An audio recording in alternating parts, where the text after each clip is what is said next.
Warning: the following episode may contain adult themes and language and may not be suitable for all listeners. Listener discretion is advised.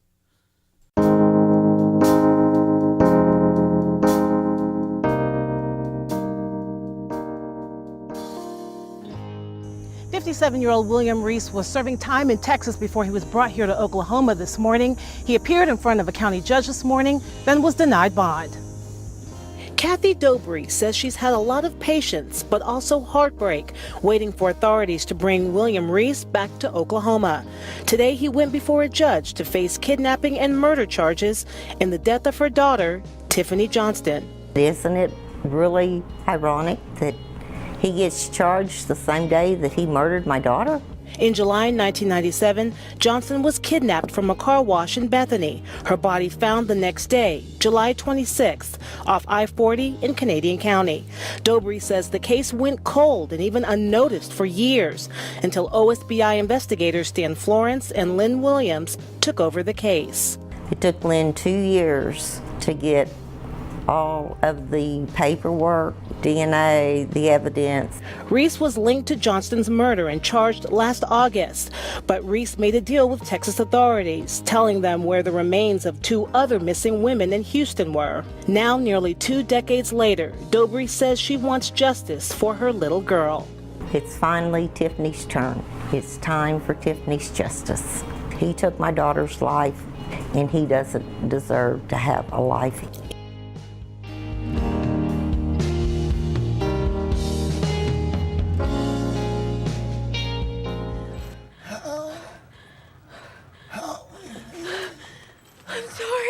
I'm sorry.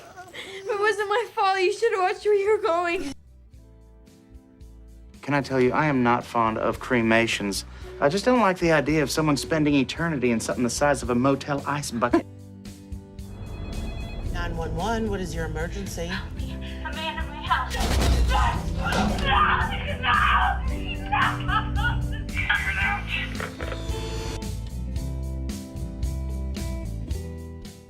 Welcome to Texas True Terrors Podcast.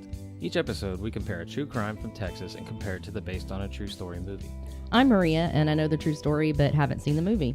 I'm Craig, and I've seen the movie and know nothing about the real story. In part 1, we discussed the movie Texas Killing Fields. If you haven't already, you may want to go listen to that episode before you listen to this one. In this episode, we will discuss the disappearances and murders of over 30 women that began in 1971. We have a lot of interesting information in this episode. What does Matthew McConaughey have to do with the Texas Killing Fields? Listen and find out. Matthew McConaughey, huh? Yeah. All right. Some fun little tidbits. So we already discussed in the last episode where most of this takes place, and it was in League City, Texas. So I think what we'll do is just get started with the victims that started disappearing in June of 1971. And these are potential victims of a man known as Edward Harold Bell. The first girl to go missing was Colette Wilson. She was 13. She lived in Alvin, Texas. And on June 17th, 1971, she was dropped off at the bus stop by her band conductor after band practice, and she disappeared. November 26, 1971 is when her body was found. And it was found at Addicks Reservoir, and she had died of a gunshot wound to the head. Her flute, which she played at band practice, has never been located. So took a trophy, I guess. If that's ever found, you know. The next girl to go missing was Brenda Jones. She was 14, and she lived in Galveston, Texas. She disappeared less than a month later or after Colette Wilson. And she disappeared while walking to the hospital along I-45 to visit her aunt. And her body was discovered the next day floating in Galveston Bay. And she had also died of a head wound, and her slip that she was wearing was crammed in her mouth. And I've been watching the A&E show, The 11, and actually I was watching it last night, and they talked about Brenda Jones, and she was wearing like these Egyptian sandals. I guess they were popular back then too. They've made a comeback. That was actually part of the shoes that went up her legs were used to strangle her. Damn. So I had to beat them to death with her own shoes. Oh, God. Wayne's World 2. You're awful. So then on August 4th, 1971, Rhonda Johnson and Sharon Shaw, Rhonda was 14, Sharon was 13, and they lived in Webster, Texas. One of their friends, Glenda Willis, dropped them off the beach on Galveston Island, and they had spent the day at the beach just a week before Sharon's 14th birthday. Eyewitnesses reported seeing them walking on the Seawall Boulevard in Galveston. They were last seen at a ski school, and on January 3rd, 1972, which was about 5 months later, 2 boys were fishing at Clear Lake, and they found a skull, and that skull belonged to Sharon Shaw. 6 weeks after that, researchers discovered the rest of the body and another body, which was subsequently positively identified as Rhonda Johnson's. Not good. No. I'm not sure what... Were they mostly teenagers, or...? Yes. Yeah, and some of them were as young as 12. Wow. Yeah. This guy, and we'll get into him and who we think did it. I told you I solved this. Maria's on the case. That's right. I'm on the case, man. I had like 30,000 tabs open on my computer doing all this research. It's crazy.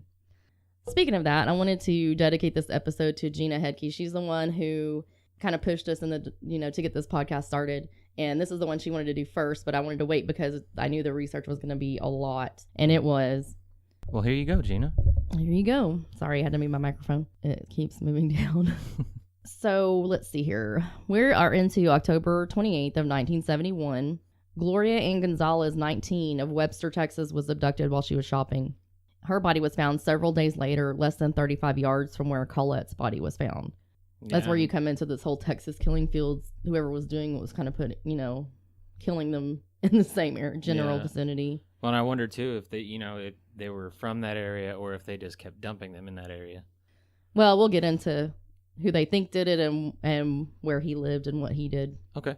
Allison Craven was 12 years old.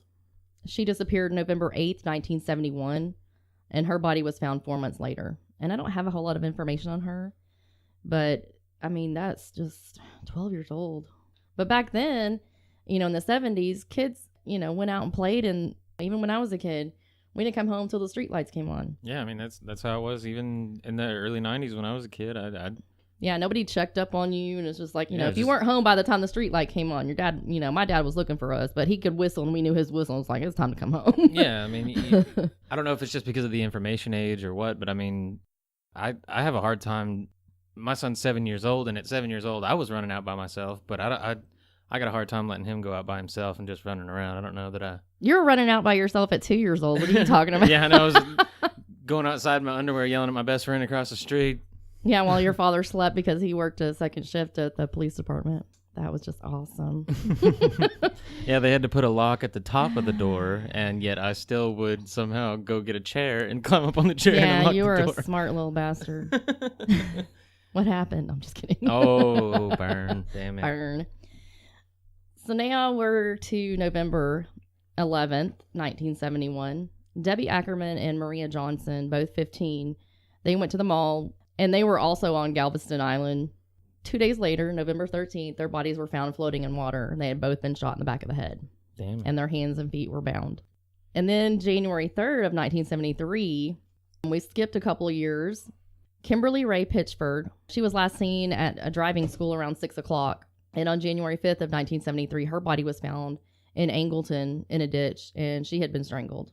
So this person is like, has different methods. Yeah, see, strangulation and shooting him in the head. And I think it's kind of a misnomer, some of the stuff that I've looked into, that serial killers always use the same method of killing. Mm-hmm. They do switch it up. It's not always the same.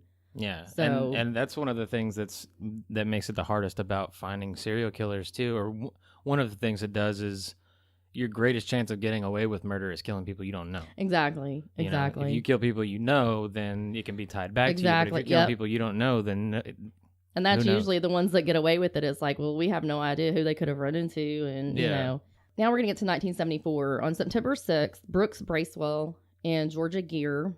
Brooks was 12. Georgia was 14. They were from Dickinson, Texas. They skipped school, and they were last seen at a convenience store. That's crazy. I've been all over Texas and have heard of like none of these towns. Well, you haven't. Have you been down to the coast? No, I've been west as far west is Andrews, which is about on the border of Texas and New Mexico, and as far east as Athens, Texas, which is just a little bit east of Tyler. Yeah, I've been to East, the coast, been through Amarillo.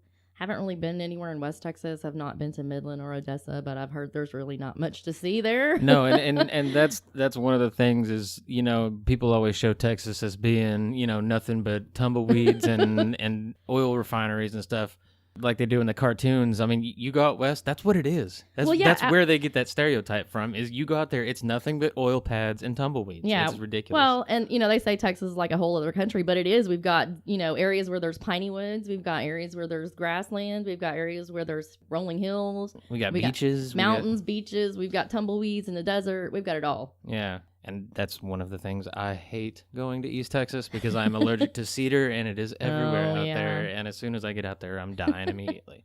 Also, Texas is huge, you guys. It's huge.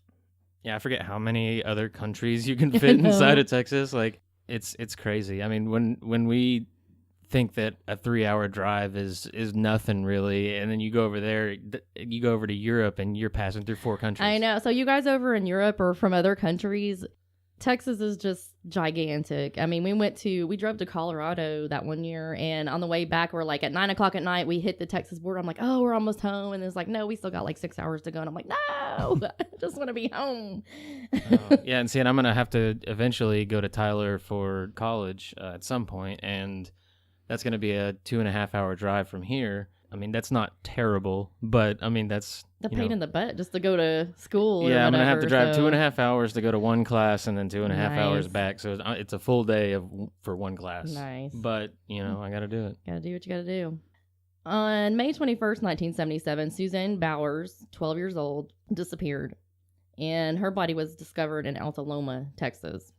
Another city I've never heard of. Yeah, I can't say I've heard of that one either. Now, here's where we get into who I think and who the police think and the investigative reporter for the Houston Chronicle thinks, Edward Harold Bell. They think that he is the person who murdered all these women. And so just a little bit of information about him. His date of birth, he was born May 26th of 1939, which makes him 78 years old. He did attend A&M, and he played trombone in the Aggie band. So he did, sorry you guys, my stupid microphone keeps falling down. He was married at one time and had 3 children. This guy, he would not get away with this crap nowadays. Although he's in prison right now, so he would, but he had been charged 7 times for sex crimes against girls, but he never served any jail time. He made deals with the prosecutor to get psychiatric treatment instead of jail time. Yeah, no, that doesn't fly anymore. When I was watching the 11 last night, there was a lady that had actually been in the treatment center with him. She was there for depression, and he ended up taking her outside, and I don't know how it all took place, but he put a gun to her, and he ended up taking her out in the woods and raping her, and she actually lived through it, but he's, of course, claiming, I don't know who this woman is, I never met her, and of course, like, we have proof that you guys were in the, okay. This is kind of where the Matthew McConaughey thing kind of comes in. August 24th of 1978, and this was after the murders of all these women, Bell was cruising a neighborhood in Pasadena, Texas. He stopped at an intersection where there were kids playing, and he got out of his truck. He didn't have his pants on or underwear. He was nude from the waist down. Dorothy Lang was washing dishes, and she looked out the window, and she saw Bell, and she was like, what the hell is that? What is going on? So her son, Larry Dickens, who was an ex-Marine, was mowing the lawn. And so Dorothy went out and told him, hey, you need to, do something about this. I'm going to go call the police. As she went to call the police, Larry Dickens went to confront Bell. And so Larry took Bell's keys from him. Well, Bell goes to his truck, pulls out a .22 caliber pistol, and he shoots Larry 4 times in the chest. Damn. Yeah. Bell told him, hey, give me my keys back. And as Larry handed them to him, he shot him in the head. Damn. As Larry was laying down bleeding from these 5 gunshot wounds, he actually kept going. He was going to get this guy. And so he tried to get up to walk after him, but he collapsed.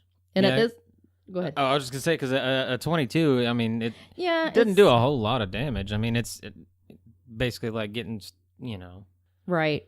It's doesn't do a whole lot of damage, but enough of it could get you. I mean, especially a shot to the head. Yeah. Well, at this point, Bell went back to his truck, got a rifle, Damn it. walked over to Larry, and shot him right in the face. Damn. So stay away from this guy. Yeah. At this time, Larry's sister was coming home from cheerleading practice, and she saw Bell trying to leave, so she tried to block him in, but Bell was able to get away. Where Matthew McConaughey comes in, it's Unsolved Mystery, you guys. Oh, jeez. This was like Matthew's first acting gig.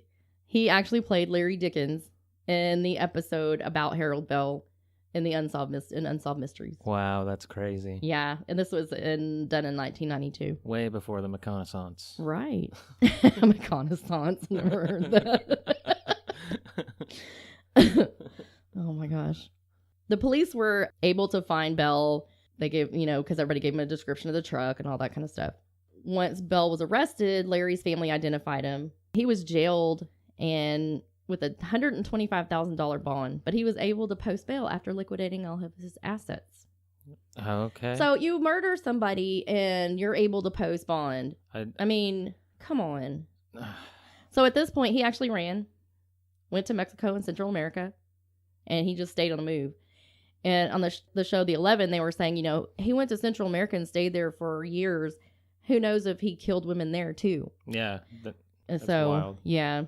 And he changed his name and worked odd jobs and that kind of thing. So when this story was broadcast on Unsolved Mysteries in 1992, viewers immediately called in with his location because, he escaped and was gone for like 14 years. Yeah. So the police found him, were able to, arrest him again. So then he was tried and convicted of murder with a deadly weapon.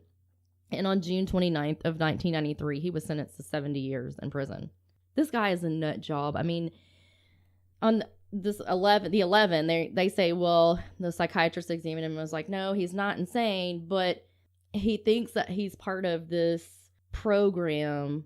And, he says when he was 15, his dad hired a hitman to kill him, and that he's been brainwashed by this program, which is part of the federal government, and they brainwashed him to rape women and kill them. So he's not exactly... I mean, I don't know if he had any run-ins with it, but I mean, if you've heard about the story of MK Ultra and all the experiments they did with that's some crazy stuff. Really? I've heard of it, but I haven't done a whole lot of research. I know there's some podcasts out there I should probably listen to. Yeah, I mean, that have done stuff on that. It was a government experiment on mind control, telekinesis, using LSD, and I mean all kinds of different drugs, basically trying to test and see if people actually had superpowers or could read minds and all this kind of stuff. And they brainwashed a ton of people, gave all of these people, they gave one guy, I think they gave him LSD for like 40 years. Holy cow. Yeah. And that stuff can stay every day with you for... Every day for like Yikes. 40 years, they gave him huge amounts of LSD. This guy is like gone. Well, yeah, but I would think. Yeah, I mean, it was just a nut story. And if you guys haven't heard about MK Ultra, I highly suggest you read it. It is very interesting, and it shows you just the things that our government's capable of. And not to say that they're doing anything like that today, but the lengths that they were willing to go to, at least back then. Yeah, so I don't know. I think the guy's just, I don't know. And I think MK Ultra actually used some of the former Nazi scientists that were captured and given pardons over here for their aid in scientific research. That's awesome.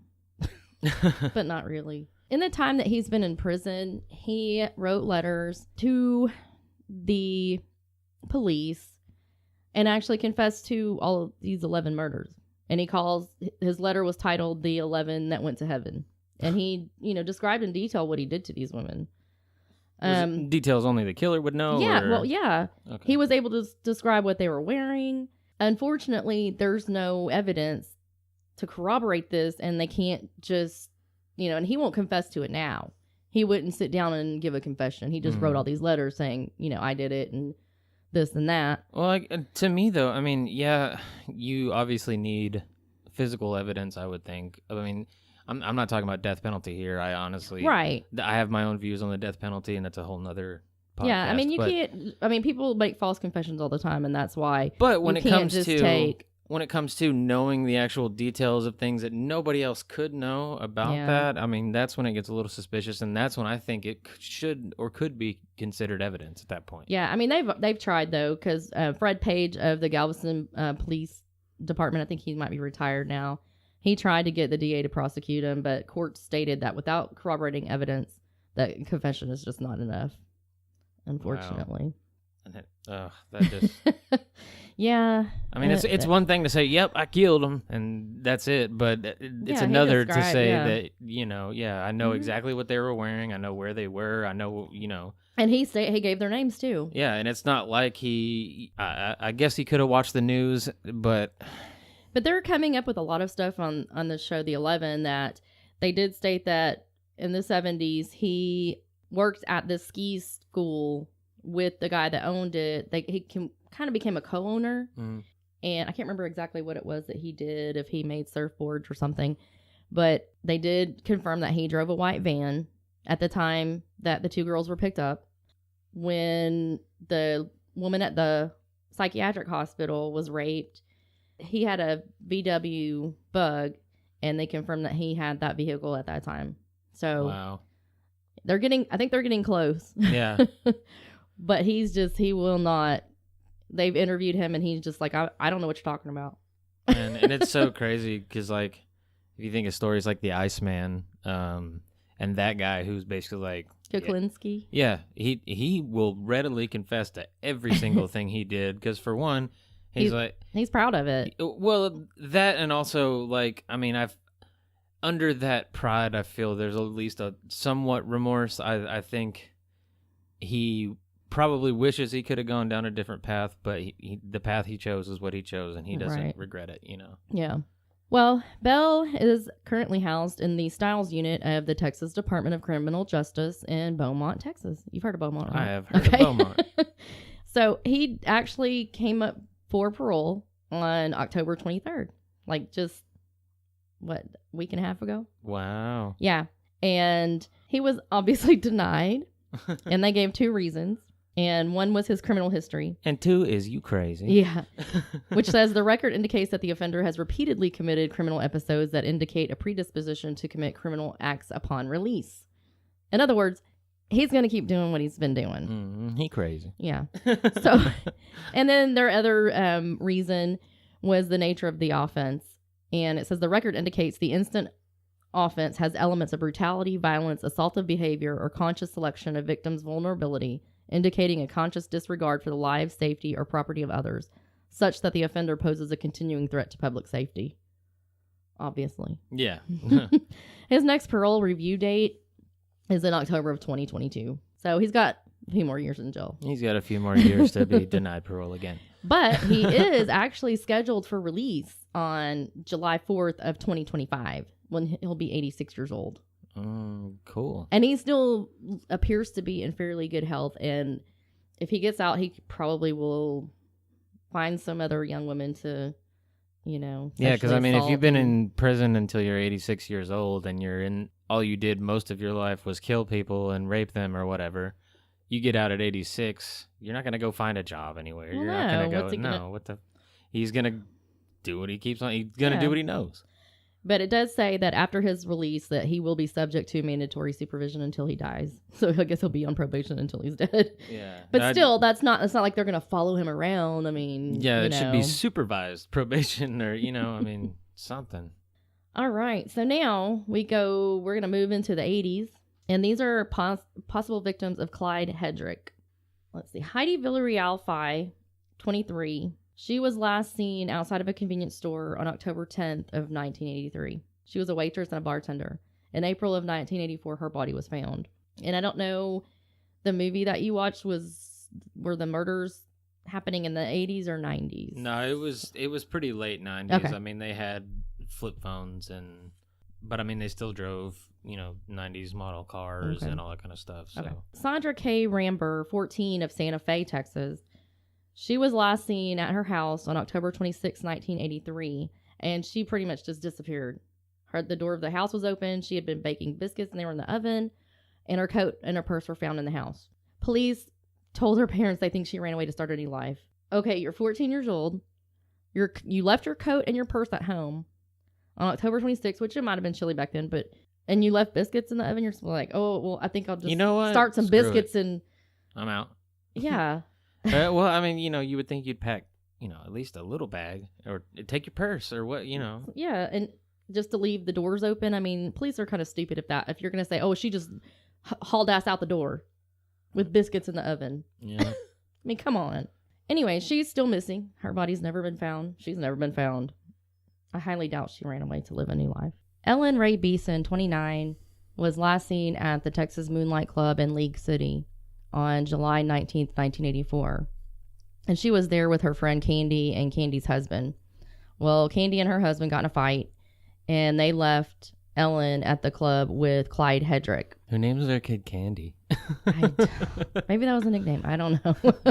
Although it was in court records. So on July 7th of 1985, so a little less than a year later, Candy went to the Dickinson police and told them where Ellen's body could be found. Oh, okay. Yeah. Evidently, Candy had been having an affair with Clyde Hedrick.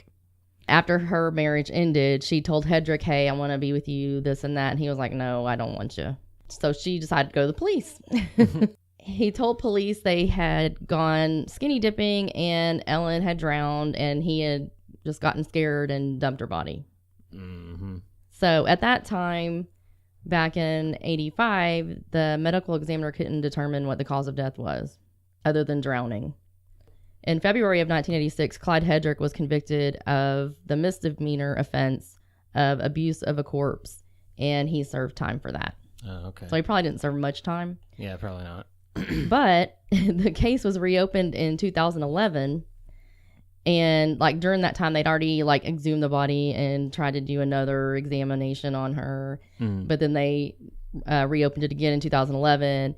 And the medical experts ruled that Ellen died of drowning and blunt force trauma to the head. Damn it. So, yeah, they didn't just go skinny dipping and she didn't just drown. No. According to Candy, Hedrick had told her that he put Ellen under his couch, and when she started moving, he bashed her in the head with a table leg. Nice. Yeah. March 28th of 2014, Clyde Hedrick was found guilty of involuntary manslaughter. And on March 31st, he was sentenced to 20 years. He is currently housed in the Terrell Unit of the Texas Department of Criminal Justice. I don't know how you hit somebody in the head involuntarily, but okay. Right, yeah.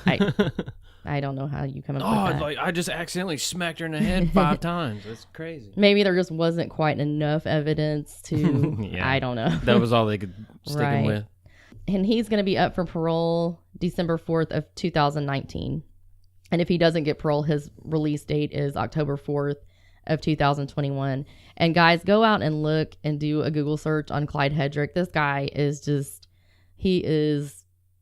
I don't know how to describe it. He's blonde hair. He's in his 60s. He's got a mullet. He has no teeth. Oh, and you nice. can tell, he's got that bitter beer face. Oh, yeah. So, yeah. Yeah, awesome. Sounds like a great guy. Oh, yeah. He's a suspect in some other murders, but nothing's been conclusively He just swings table legs around, and girls happen to just walk into it. Exactly. Laura Miller was 16, and this is going to lead into another little tidbit of information that's interesting. She was last seen at a convenience store where her mother had dropped her off to use a payphone. I guess that's where they got the convenience store bit in the movie. Yeah. And this was on September 10th, 1984. And I think what happened was she had gone shopping with her mom, and she was like, I'm going to call my boyfriend. And the mom was like, I'll wait for you. She's like, no, I'll just walk home. I'm fine. So on February 3rd of 1986, her skeleton was found by boys riding dirt bikes on Calder Road. And they had smelled something really bad. And Laura Miller's father believes that Clyde Hedrick killed Laura. He actually filed a wrongful death suit against Hedrick, but Hedrick has not been charged in Laura Miller's death. What evidence did the guy have that Clyde Hedrick killed his daughter? Well, he doesn't really have a whole lot of evidence. From what I understand, Hedrick was a roofer, and he was familiar with the area. And there were building materials and old shingles that were dumped where Laura and Heidi Fye's body were found. Mm-hmm. So I know I did some reading up on it, and it said that he's accused the police department of improper procedure in, collecting evidence and trying to tie it back to Clyde. So who knows if he'll ever be charged. Yeah, seems like there's been a lot of that in this, this whole thing of police not doing what they should be doing and not going through due process and all that. Right. And that's why I say I solved the case. Even though the police haven't arrested and convicted all these people, almost all of these we know who did it. Yeah. Police need to do their jobs better, man. Quit screwing it up for everybody else. Right. Laura's father, Tim Miller, he was a former contractor. And for the longest time after his daughter disappeared, he was just distraught. And he started drinking and, he just became depressed. And then finally he was just like, I have to channel my energy somewhere else. And so he actually founded Texas EquiSearch. I don't know if you've heard of that. Mm-mm. What they are is a mount and recovery team. They provide volunteer horse-mounted search and recovery for lost and missing persons. Oh, wow. Yeah. If you guys watch any kind of true crime stuff, you'll see EquiSearch. They go everywhere. Not just in Texas? No, or? yeah. They're all like countrywide. They're a nonprofit organization. They have 600 plus members, and they are available to conduct searches nation and worldwide. That's always good when something good like that Yeah. can come out of a tragedy. Yeah, and they've been involved in 1,350 searches in approximately 42 states in the U.S., and they've also done searches in Aruba, Sri Lanka, Mexico, Jamaica, Dominican Republic, and Nicaragua. Wow, that's awesome. They have returned over 300 missing people home safely to their families, many of which would have possibly been deceased. That is really, really cool. Yeah. Good on that guy. They've also recovered the remains of 159 loved ones, many of which have resulted in criminal cases. Wow. So, I mean, So at least they were able to find body, you know. I mean, they got 2/3 of the people they were looking for, basically. Right. So we have a Jane Doe that was, her body was found February 3rd, 1986. And her skeleton was found also by boys that were riding their bikes. And it appears that her body was dumped in the field either anywhere from 6 weeks to 6 months before she was found. I forget how big of an area is this quote unquote field? Is it a field? Is it combined of several different areas? I mean, I myself am a little confused about it. This particular one, this is the actual. I believe this is the actual killing field. It's this Calder Road area. I'm not sure how. It's not huge. Yeah, because I mean, from the movie, there was a swamp, and then there's, but they call it the fields, and then, it's kind of weird because, they've got the area along I-45 that people have been killed at. I mean, people have been left in Galveston Bay and several different lakes and stuff. That was back in the 70s. It seems to me more like instead of a place, it's just a general term for a way, a large area where people have been killed similarly. Right. And we also have, we're going to move into 1986. Shelley Sykes, she was 19, from Texas City, Texas. On May 24th, 1986, her car was found abandoned on IH-45 near Dickinson. This might be where they got part of that from the movie. Yeah, and I think so because this was actually there's two guys, and they were John Robert King and Gerald Peters Wurst. They were driving, and they ran Shelley off the road as she drove home from her job at Guido's restaurant on the Galveston Seawall. And I think I've actually been to that restaurant. King confessed that he and Wurst abducted Shelley, and he had told them by phone to the El Paso police and said that they had beat Shelley to death with a shovel. They were offered deals in exchange for the location of Shelley's body, but neither provided a valid location. Yeah. So because nobody was found, they were convicted of aggravated kidnapping. They are in prison, or actually his Wurst is in prison, and he was actually denied parole back in September. Okay. Yeah, but yeah, it seems like because I mean, it opens with them finding a car abandoned with the doors open. Yeah, so they probably took little bits of stuff from liberties different... about, a lot of different things, all Right. kind of an amalgamation of the whole deal into just a consolidated little movie about two detectives. Yeah. So they were given life sentences. And like I said, Wurst was denied parole in September on the grounds that he remains a danger to society. John Robert King, who was also involved, he actually died in October of 2015 while he was serving his life sentence. And Shelley Sykes' body has never been found. I mean, just give the families some closure. Yeah, that's... Okay. So now we also have Suzanne Renee Richardson, she was 22 in Galveston. She went missing on October 7th, 1988. She is still missing. And there was a suspect. His name was Gabriel Soto. And then we have three girls that there are no suspects for. On September 8th, 1991, a body was discovered in that Calder Road field. And it was another Jane Doe because they've never determined who it was. So they named her Janet Doe. Yeah, see, I wonder how that works. I wonder, Jane Doe, Janet Doe, does it go to Jeanette Doe? Or, and if you got more than that, where does it go from there? Janetta? I would hope that they don't have enough bodies in one area that are unidentified that they would have to do that. But, I don't know. I don't know. I think it would just make more sense to go Jane Doe 1, Jane Doe 2. Right. And according to the medical examiner, the estimated age of this woman was 31 years old. And she was killed approximately 1 month to 4 months prior to the discovery of her body. And it appeared that she had been beaten to death. Was it with a table leg? Yeah, that I don't know. I do not know. But in 2014, Mark Roland Stallings confessed to killing this Janet Doe. And what he says is that he picked her up and she was like all drugged out and skinny and walking down the road like stumbling and stuff. She was half dead anyways, man. And that's kind of what he said. Wow. And like later he was like, well, I probably shouldn't have done that and just let her life play out, the way it was gonna. I'm like, okay. Okay. So anyways, oh God. He picked her up and they went to a motel to do drugs and then they went for a ride. Well, he took her to the Calder Road field, hit Janet in the head with a seatbelt buckle, and then strangled her with a seatbelt. Damn it. So what I'm wondering is do all these people know about this area? Yeah, I know. Like they just like have a club or something, and yeah, they got a secret underground hideout. Like, okay, we're gonna dump her in Calder Road Field. We're gonna dump all these bodies there. Or something. I don't know. You'll take her to the swamp a little bit further down the road. Yeah, every other year we'll dump one in the Calder Road Field. So weird. So anyway, there's no evidence to connect him to this murder. Yeah. So he's never been charged. He just confessed to it, but they didn't have any. Right. Yeah. And he doesn't know who the woman was, what her name was, anything. But anyways, it's not like it's going to matter because he is currently serving a 489-year sentence. Ooh. And he was sentenced for burglary, aggravated assault, felon in possession of a firearm, aggravated kidnapping, and 3 convictions for aggravated assault with a deadly weapon. Mm.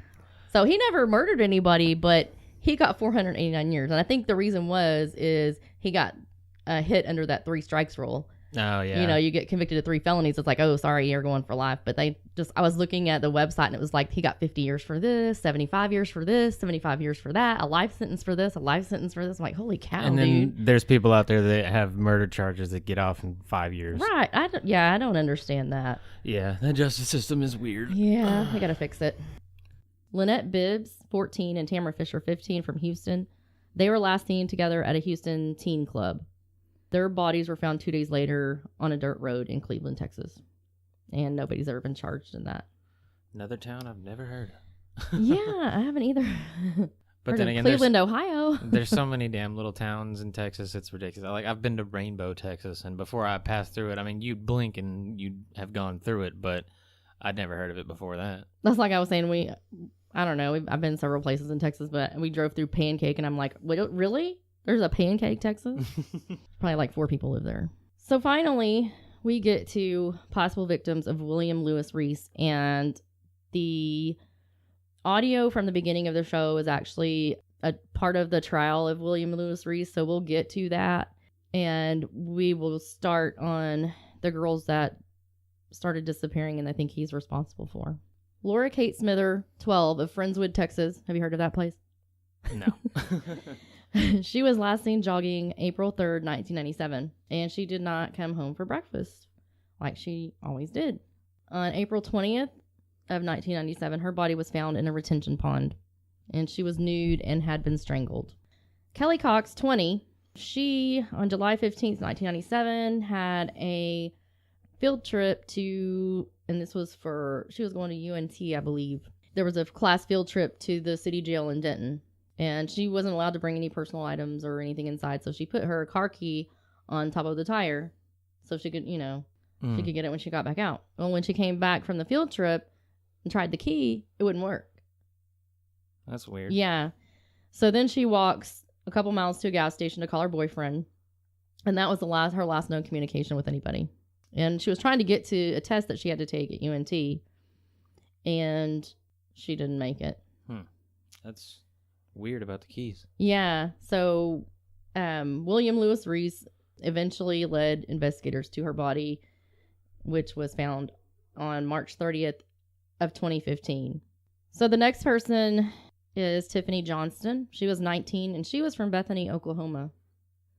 On July 26, 1997, her vehicle was found abandoned at a car wash in Bethany. And her body was found the next day in a field in Yukon, Oklahoma. So it spreads even further than Yeah, Texas. it went up to Oklahoma. Jessica Kane, 17, from Lamarck, Texas. You heard of that? The list of Texas cities that I have heard of is probably way shorter than the ones I have not. Oh, I'm sure. I'd never heard of Lamarck either. On August 17th, 1997, her abandoned truck was found on the side of Interstate Highway 45. Man, I'm going to stay off I-45 Right? if I ever come Well, they said across it's the highway to hell, so you might not want to get on it. On March 18th of 2016, which is almost 20 years later, her remains were found in a southeast Houston field. It's always in them fields, man. Yeah. William Lewis Reese is the person who committed these murders. And we'll tell you a little bit about William Lewis Reese. He's kind of a creepy guy. He was born July 1st of 1959. His parents divorced when he was 1. He grew up in Anadarko, Oklahoma. Never heard of that either. No. But I don't know many cities in Oklahoma. I know Tulsa and Oklahoma City. Yeah, that's about the extent of what I know. Yeah. Is it Muskogee? Yeah, Muskogee. My sister used to live there for a little bit. He was raised on a farm in Yukon, Oklahoma, with 12 brothers and sisters. Hey, he sounds like somebody else that I know. My mom was one of 15. From adolescence to age 15, he lived in a children's home that functioned as a working ranch. So I guess his parents really probably couldn't take care of all them damn kids. And he dropped out of school in 9th grade to shoe horses. And you know what that job is called? Is it farrier? Farrier? Farrier? I think farrier is. Yeah. Is what I had no idea. I'm like, oh, hey, cool. I almost went to cobbler, but that's for shoes. Cobble me some horseshoes. Hey, man, they both involve shoes. So that's true. Yeah. That's funny. You start with horseshoes, you graduate to cobbling real shoes. Yeah. Is cobble an actual verb? Do you cobble something? Yeah, just like burglary. Can you burgle something? I don't know. I got burgled. Cobble me some shoes. Yeah, because that's the thing. There's burglaries, and you could say you've been burglarized, but can you burgle something? I don't know. I'm going to have to look that up. Somebody look that up for us. Leave in the comments. Right. Let us know if cobble and burgle are verbs. So anyways, after Reese left school, he joined the Oklahoma National Guard, which I don't know how you do that with, a 9th grade education, but that was probably in the early 70s maybe. So Yeah, I don't know. Things are a little bit more lax back then. Yeah, I think so. And I think the requirements for joining military were a little less stringent than they are today. Yes, I tried at one point to join the army, and there were several different things that did not allow. Yeah, that disqualified me for sure. Yeah. So luckily, if there's ever a draft, I can avoid that. But but no, I did try, and they're actually very, very strict on who they allow in. Yeah. Now. I mean, the slightest little thing, like if you have a tattoo that's gonna show outside of your uniform, no, can't be in. If you have, why wouldn't they though? They should let you because you look more tough. If you got neck tattoos or Yeah, if you have gauges like I do, they basically will shine a flashlight behind your ears, and if any light comes through, you will be disqualified. Nice. I guess that would be a way to torture somebody, or just. Or it just leaves things to get snagged on. I guess, yeah. They're like, we're not going to take care of you if you snag your ears. That, and again, they're all about uniformity, and they want everybody to look the Right. same. And Yep. if you got other people with big old ears, and Why he have big old ears? I want to have big old ears. So yeah. yeah, I think that the only thing that could get you out of being in the army and back in the day was either being gay or Being like Klinger and dressing up for dressing up as a woman. Yeah. Although that never got him out, so I guess you have to do that prior to. wasn't it Chevy Chase that pretended to be gay so he got out of the army? I can't remember. Yeah, I don't know. I don't think I ever heard. There that was some one. celebrity that he pretended to be gay so he could get out of the draft, I believe. Yeah, that's kind of jacked up. So at age 19, William Lewis Reese married Judy Fleming, and they had 2 kids. They divorced in 1982. He was very abusive to Judy. He broke into her house, beat her up, put a knife to her throat. He even at one point threw her down and put a shotgun to her head. So this guy, he's not a nice guy. Wow. Oh, and I also just want to say I don't endorse draft dodging. That was a joke, people. If I could join the army in a time of crisis, I would, but... Let's hope that never happens. Yes, let's hope. After getting divorced from Judy, he married another person, and they got divorced too. He probably, treated her like crap as well. On April 3rd of 1986, he came across his first victim. She was a 19-year-old daughter of a deputy sheriff.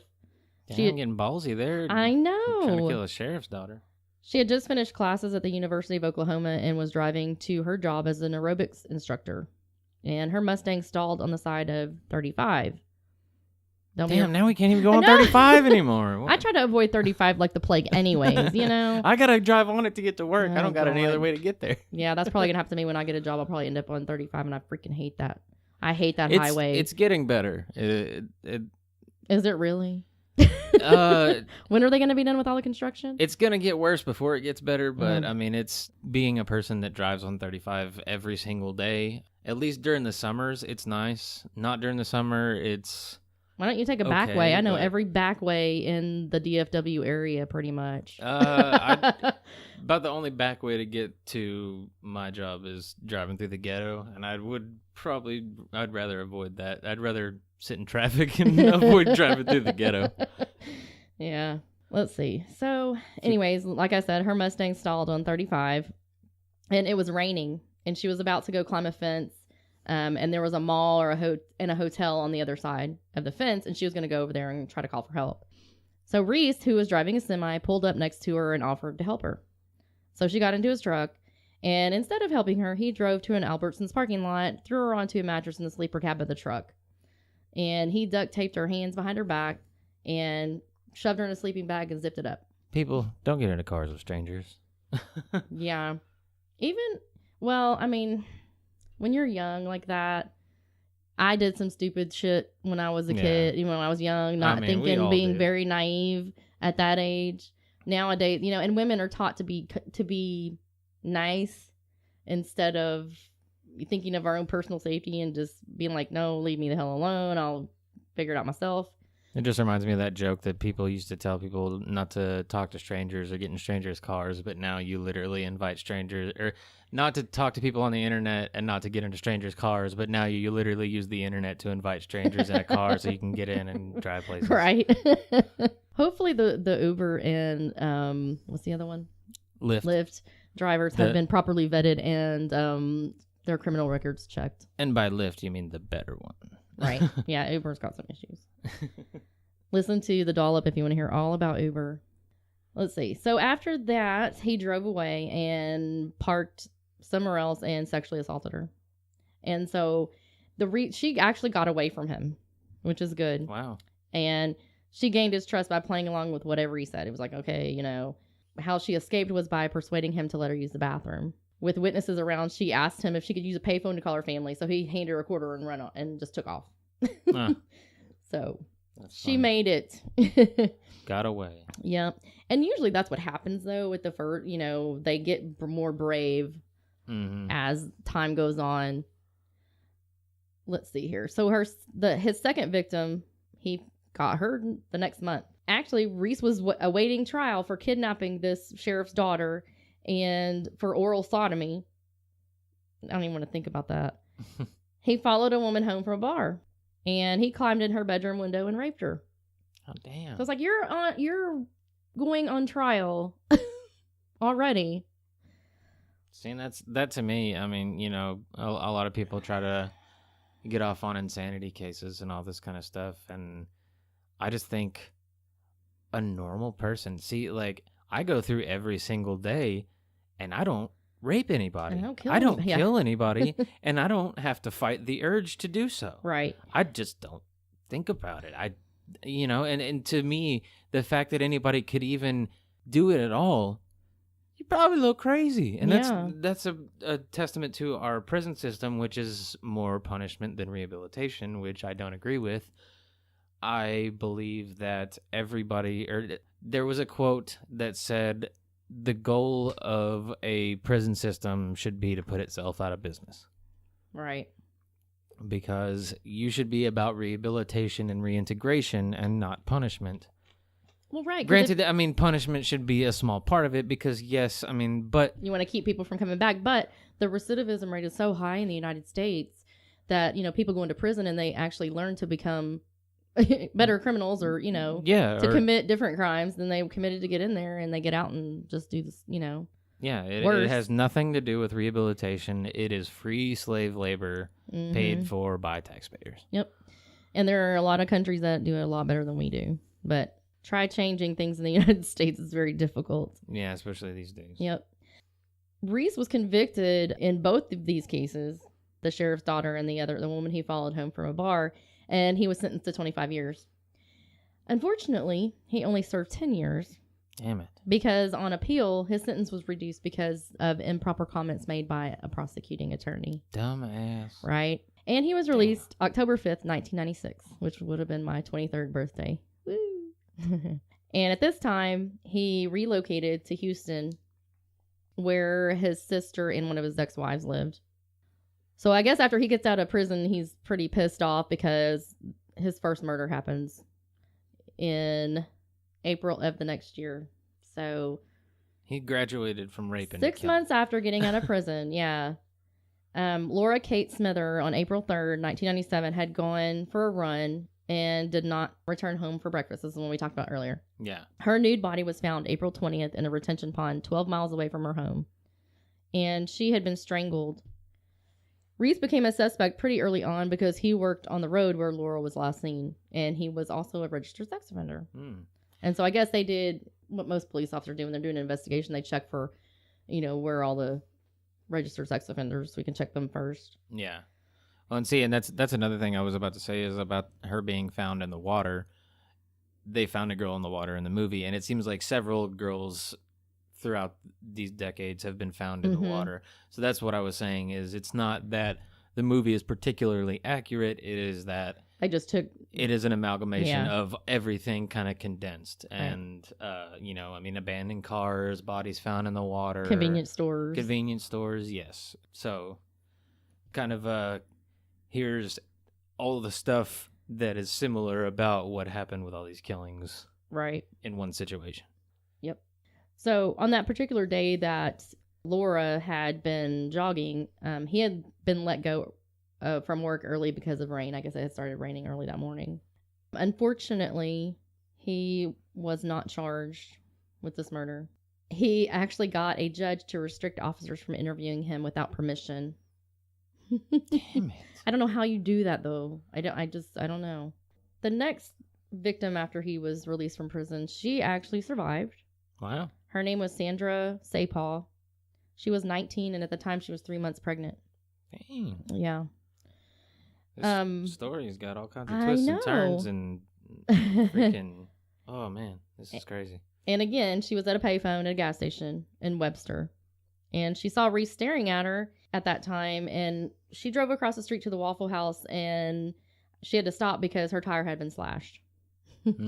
Reese pulled up behind her and asked if she needed help changing her tire. He then abducted her at knife point, assaulted her, and took off down the Gulf Freeway. Probably the knife he slashed her tire with. Probably.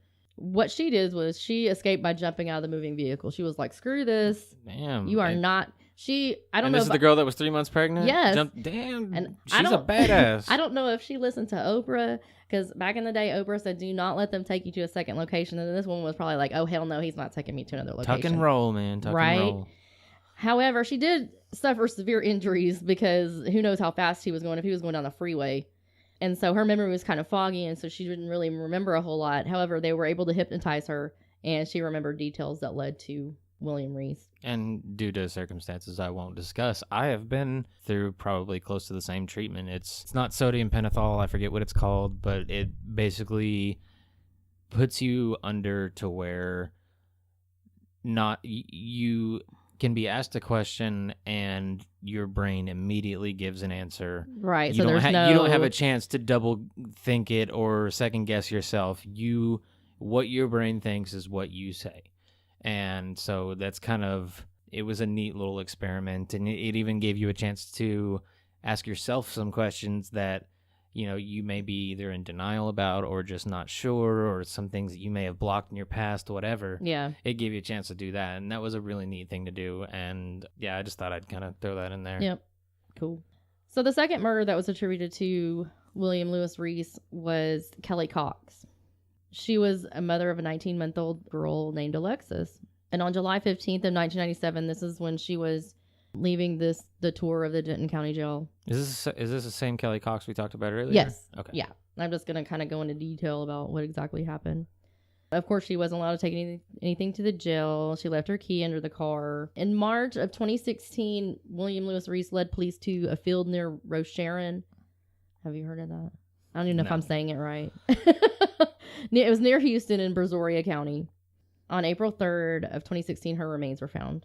And her remains were positively identified on April 11th of 2016. And as of September 2016, Kelly Cox's daughter, Alexis, is now a 20-year-old student at UNT. Wow. Like her mom. Be careful. Yeah. Put your key in your pocket. Yeah, don't put it on your be like, tire. I'm not, yeah. So the third murder that's attributed to Lewis was Tiffany Michelle Johnson. And this is the one that disappeared from the car wash. She took her Dodge Neon to the Sunshine Car Wash in Bethany. And just to interject, I think there might have been a killing or a body found at a car wash in the movie too, if my memory serves correctly. But I think there was a car wash involved, a small tidbit, but I think there was something about a car wash in there. So interesting. And she had actually planned to celebrate 3 months of marriage that night. And her car was found at the car wash. The floor mats were still hanging from clothespins. She was found July 27th, 1997, in a ditch in Yukon, Oklahoma.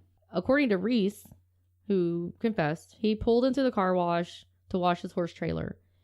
Well, he sprayed Tiffany with the hose, or, I guess she got pissed off, and so they started arguing, at which point he grabbed her, threw her into his trailer, sexually assaulted her. And then after the assault, Tiffany hit Reese in the head with a horseshoe. Was he a cobbler?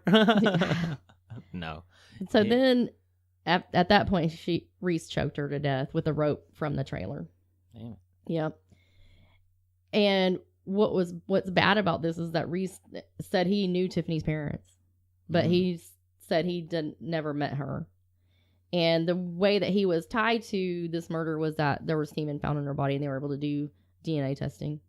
Good. Glad they busted his ass. Mm-hmm. The fourth murder was Jessica Kane, August 17th, 1997. She was a senior at a Catholic preparatory school. The night that she disappeared, she had attended a High School Musical cast party at a Clear Lake restaurant. And that was, her abandoned truck was found on the shoulder of 45 with her purse locked inside. Stay away from 45, people. I know. On November 5th of 1998, Reese was convicted of the aggravated kidnapping of Sandra Sapal, and he was sentenced to 60 years. Good. Yeah. The DNA finally ties Reese to Tiffany Johnston's murder.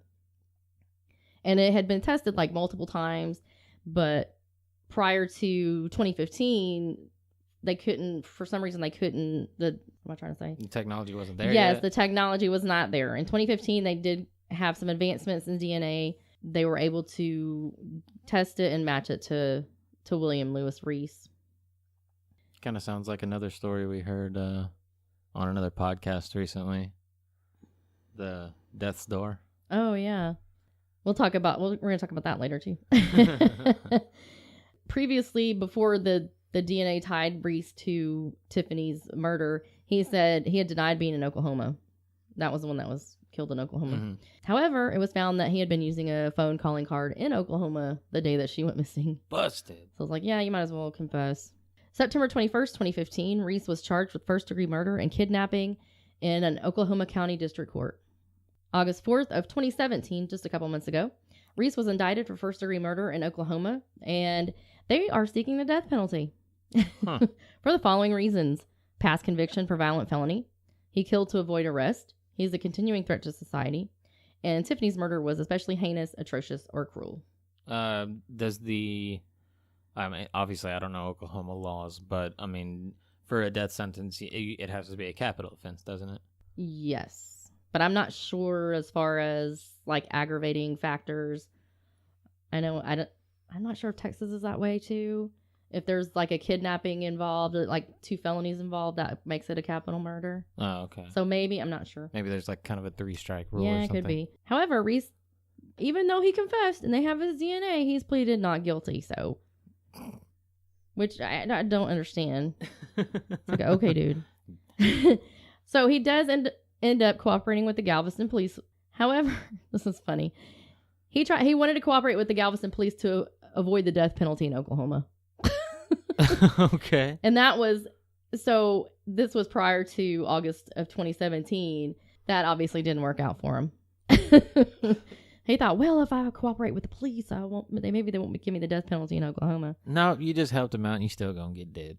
Yeah, see, Texas might be number 1 on death penalty, but Oklahoma... I wonder how many states actually have the death penalty, because it's not very many. No, it's about half. Is it really? Mm-hmm. I didn't think it was that many. I didn't either. I learned that in my courts class the other day. Wow. I really thought it was, very few. There's still a lot. And there's some that just I hear on podcasts, I'm like, they have the death penalty? I don't know what states, but Texas officials agreed to take the death penalty off the table in exchange for information and guilty pleas. So he's only got the death penalty in Oklahoma. He's not going to get it in Texas. How does that even work when you're being tried in 2 states? I'll get to that. Okay. On February 24th of 2016, Reese led officers to the area where the bodies of Kelly Cox and Jessica Kane were buried. On March 18th, the human remains were found. April 11th, those remains were identified as Kelly Cox. And they were actually identified by University of North Texas. Wow. Yeah. On April 3rd, 2016, another set of human remains were found. And then on April 15th, those remains were identified as Jessica Kane by the medical examiner. September 1st, 2016, Reese is indicted for the murders of Laura Smither and Jessica Kane. And he won't be tried for their murders until he is tried in Oklahoma for the murder of Tiffany Johnston. Okay. So what will probably happen is once if there's any possible way that he could serve his whole sentence in Oklahoma, even if he gets out. Yeah, in case, for whatever reason the death penalty is overturned or whatever, and he has any chance, it'd be like, well, when that sentence is up, you're going to Texas. Yeah, and you're going to finish it out there. Yep. Okay. So that makes more sense. Yeah. There were 3 women that disappeared that we have no idea.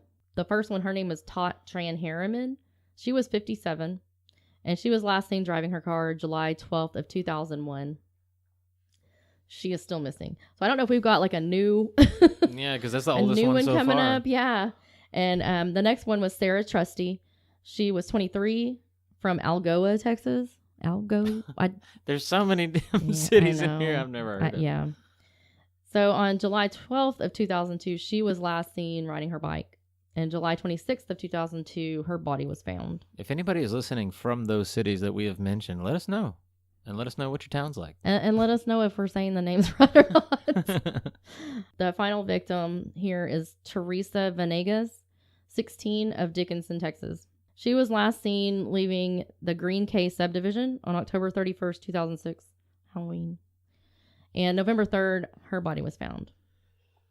We're almost to the end here. So at one time, Robert Abel became a suspect for the murders of, I think it was the ones in the 80s. because he lived near and bought like additional properties right next to where the killing fields were on Calder Road. Wow. And they were like, why is he buying all this property? You know, is he doing something or whatever? And so this 48 Hours episode that I've seen several times, they went into all this detail. And, you know, the first one I watched, he was still a suspect and they were investigating him and all this stuff. And then later on, come to find out, he had no connection to these women. There was no evidence.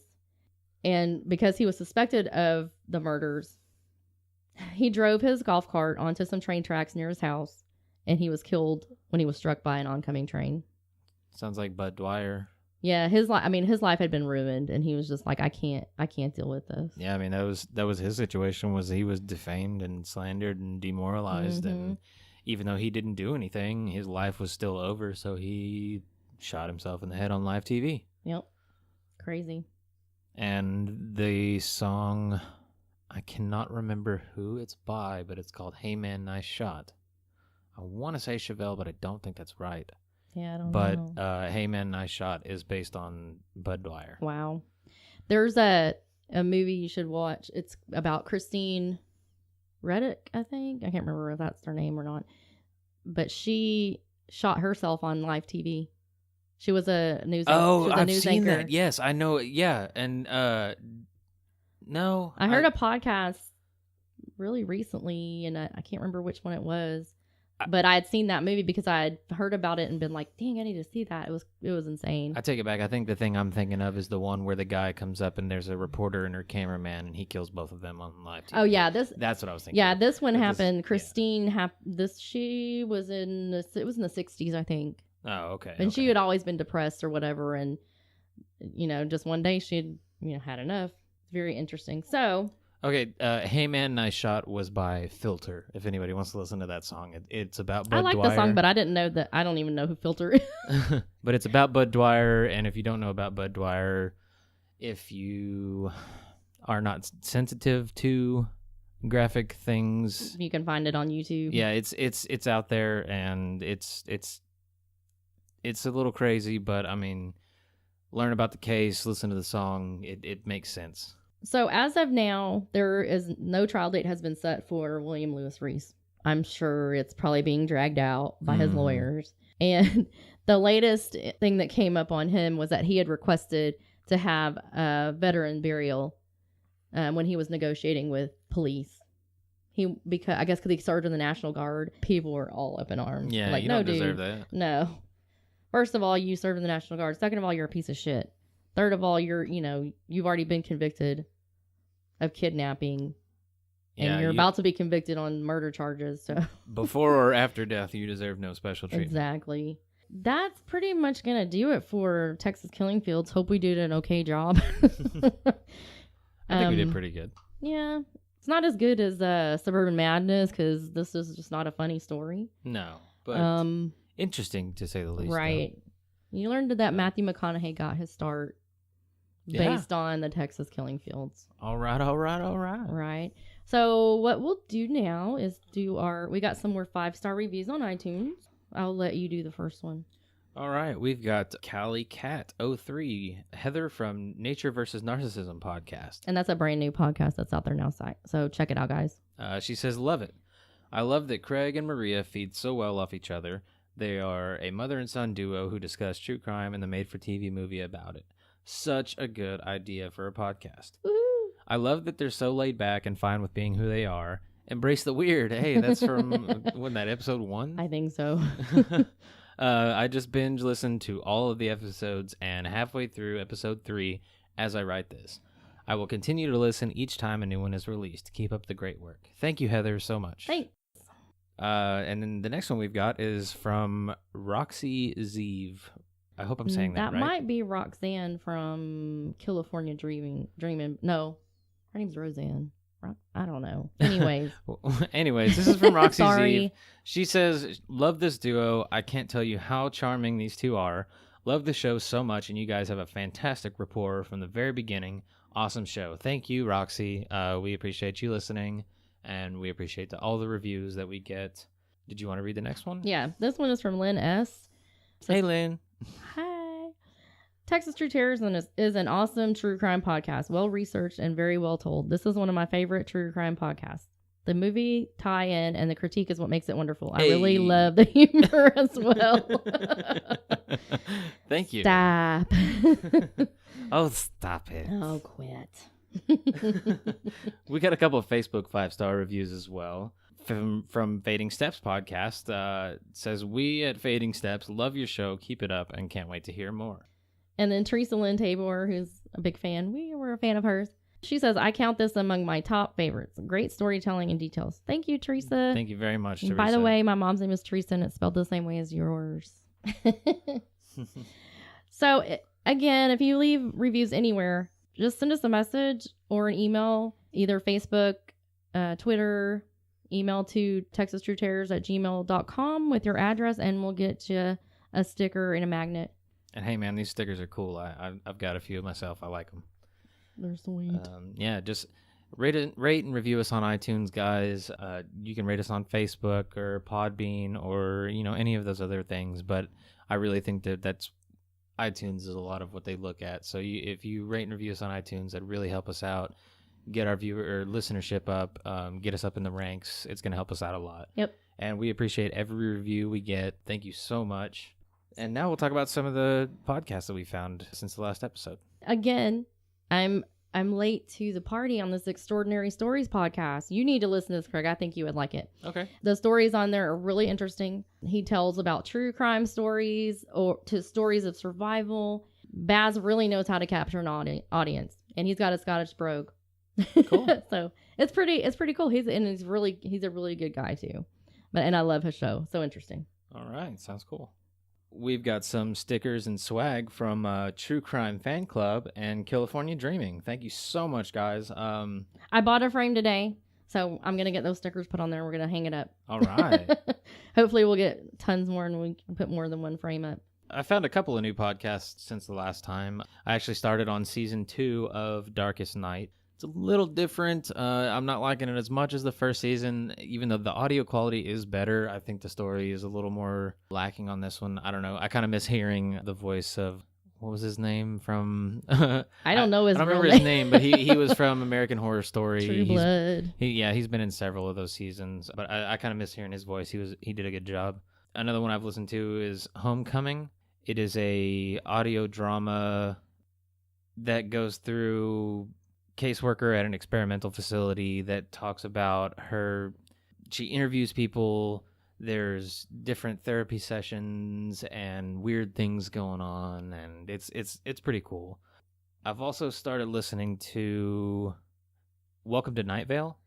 I've heard a lot about that one. I've only listened to the first episode. It's a little weird. What it is it's almost like a guy reading a news broadcast, like a radio news broadcast, but it's very odd. It's as if this one town is not plagued, I would say, but just is interacted with by angels, aliens, all kinds of supernatural, different weird kind of things going on. But for this town, it's normal. So it is broadcasted like normal, as, the guy would say, and last night, Suzanne on County Road got visited by some angels last week and is now auctioning off some items that the angels have touched. And if you would like to purchase those, you can find them here. And it's just interesting. It's really cool. It's neat. It's fun. And it's not really horror or scary or anything. It's just, I know it's like on the weird super side. Popular. I hear about it all the time. Yeah, I like it. I'm definitely going to give it another try. I liked the first episode, so I'm going to listen to more of that. Also, there's another one that I've been listening to. It's called We're Alive. I think I've heard of that one too. It's another audio drama. It's kind of a Walking Dead zombie aftermath type deal. I have heard of that. And they, it's really, really well done. It is very well produced. The sound effects are great. The acting is really well done. I mean, it's watching a movie without the picture. It's very cool. Dude, I wish I could get into some of these, but I have over 90 podcasts in my list, and I can't even get caught up on them. See, and I'm trying to get into new podcasts while also trying to finish a podcast that I started that began about 4 or 5 years ago. And so man. I've got years worth of catching up to do before I get caught up. So trying to catch up with that and listen to new ones at the same time is getting pretty difficult. Finally, we have a promo that I got from Dominique from Death's Door. Oh, and Death's Door is so good. I started listening to it. I'm up to episode 4, and you are so very well thorough in your research. Your voice is very easy to listen to. Well, she's a lawyer, I so dig it a lot.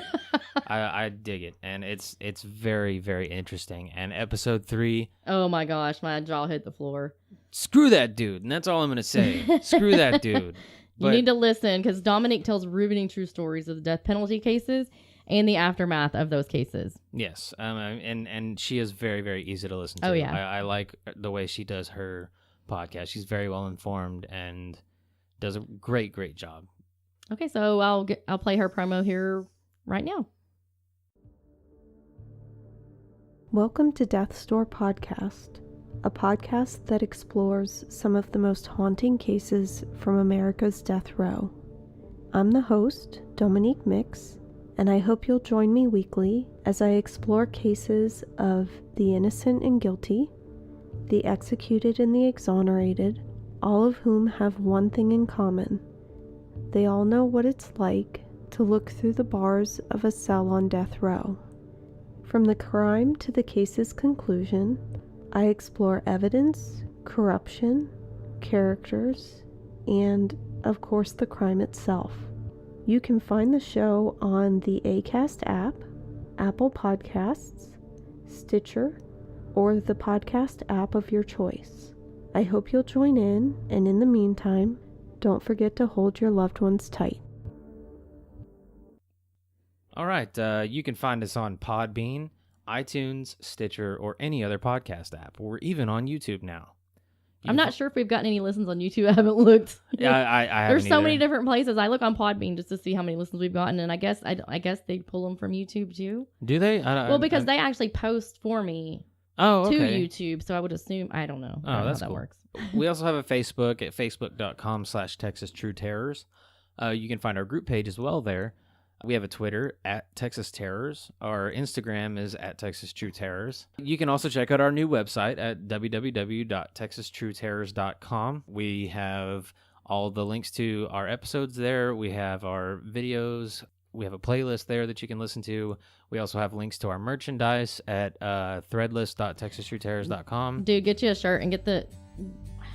Yours is the I accidentally ripped. men's, and I can't remember the material, but I bought one and I wore it the other day, and it's so comfortable. Yeah, I it's love super it. comfortable. Love it. I dig it. I actually need to get another one because I accidentally ripped the one that I have. What? Yeah. You're fire. But I will be getting another one because they are very comfortable. We have hoodies. There are bags. There's water bottles. There's everything, and I can't afford anything much. anything that you can think of that you want our label on. Support us. Go to threadless.com. Check us out. That's what's going to keep us going. Don't forget to rate and review us on iTunes. We'd really appreciate it, and we read every review we get, and we really, really appreciate it. Thank you, guys. And we'll send you stickers and magnet. Yeah, everybody likes stickers. And you can put our magnets on your fridge. Yeah. I'm Craig, I'm Maria. and we're signing off. Thank you. Bye, y'all. Tell me about your mama. I never beat you when you didn't deserve it, boy.